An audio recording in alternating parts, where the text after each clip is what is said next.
मुझे अंग्रेजों का भय नहीं, मुसलमानों का तो बिल्कुल नहीं। मुझे उन हिंदुओं से भय लगता है जो अपने ही धर्म को हानि पहुंचाता है और उसकी रक्षा हेतु खड़े नहीं होते।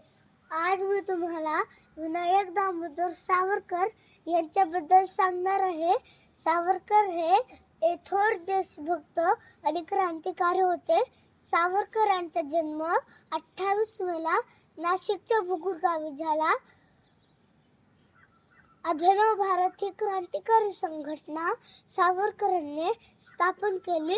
राजाराम रानडे यांनी सावरकरांना स्वातंत्र्यवीर ही पदवी दिली।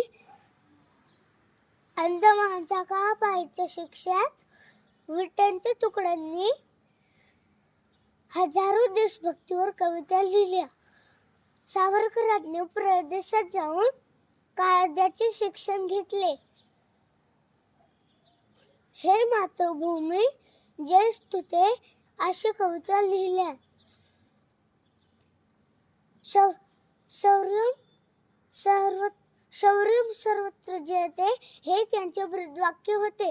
जय हिंद, जय भारत, छत्रपती शिवाजी महाराज की जय, छत्रपती संभाजी महाराज की जय, जय भवानी, जय भवानी, जय शिवाजी।